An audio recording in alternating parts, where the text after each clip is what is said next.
This is problem 1520. It's on page 667.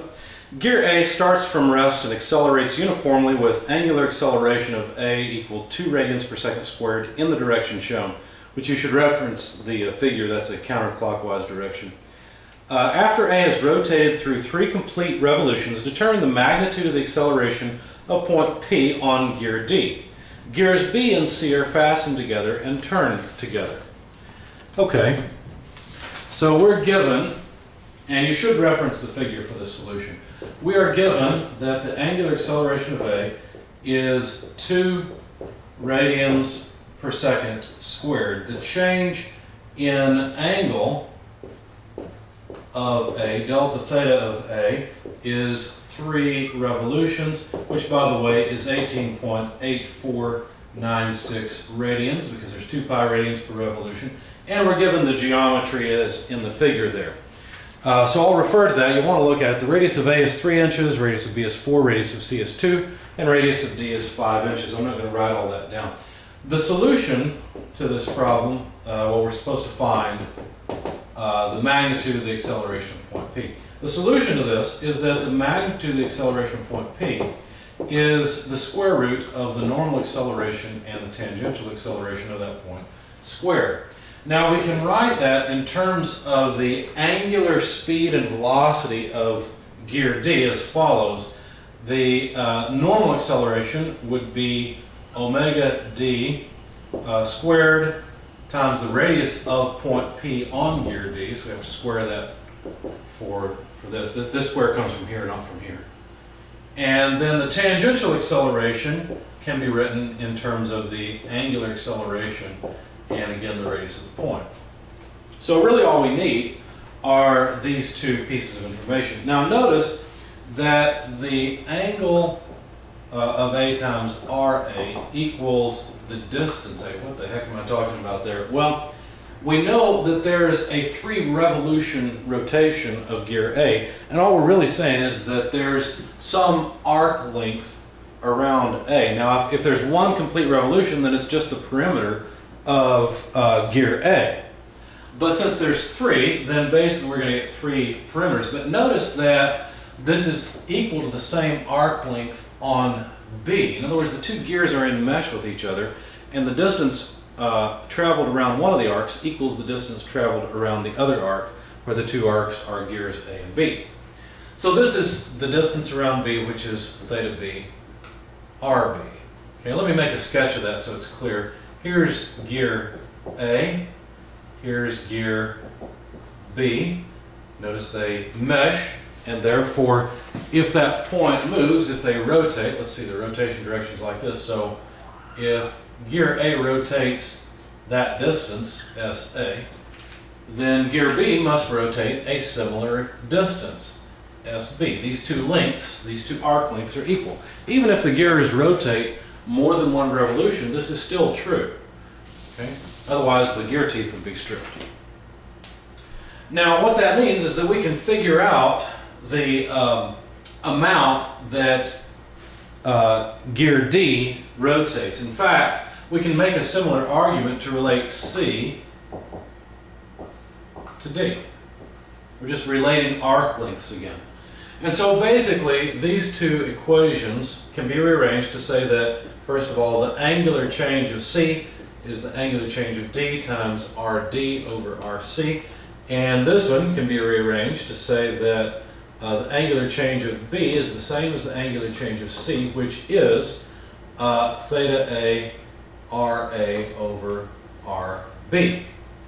Now what we can do here is we can relate the angular changes through gear C to each other. So basically theta A RA over RB equals theta D RD over RC.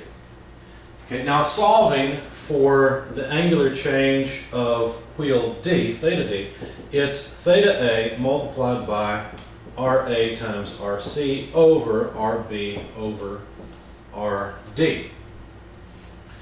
Now, if this is true, we can take the time rate of change of both sides of the equation and say then that the angular, let me do it one step at a time. So D, theta D dt equals d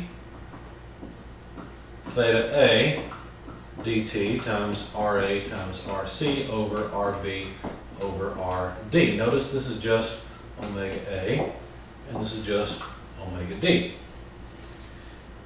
We can do the same thing again and say that also the angular acceleration of A multiplied by Ra times Rc over Rb times Rd in the denominator is equal to alpha d.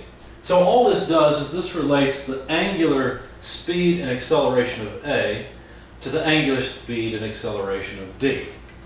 Okay?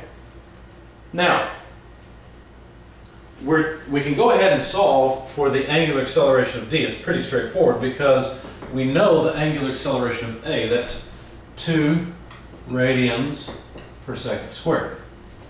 Now, the radius of A, as I said, is 3 inches. The radius of C is 2 inches. The radius of B is 4 inches. And the radius of D is 5 inches. So the angular acceleration of D is simply 0.6 radians per second squared. Now, we know the number of revolutions of A. There's many different ways we could go about this. We could actually take this 3 revolutions, plug it in here, and find the number of revolutions for D. There's many ways of solving this at this point. But what I'm going to do is go ahead and work with A a little bit farther, since that's the input, and say omega A squared is omega A naught squared plus 2 alpha A delta theta A. Now all I'm doing here is using a constant acceleration equation for the angular speed of A, noting that the initial speed of A is 0, then what that means is that the angular speed of A is simply the square root of, and all I've done is solve this, just taking the square root of both sides, 2 from here times 2 radians per second squared, which is the angular acceleration of A, times, let's see, 3 revolutions. But 3 revolutions is 18.8496 radians. That way my units are consistent. So the angular speed of A then is about 8.6832 radians per second. So there's the speed of A. Now, let me erase this just a bit to make it clear. As I said, this is omega D.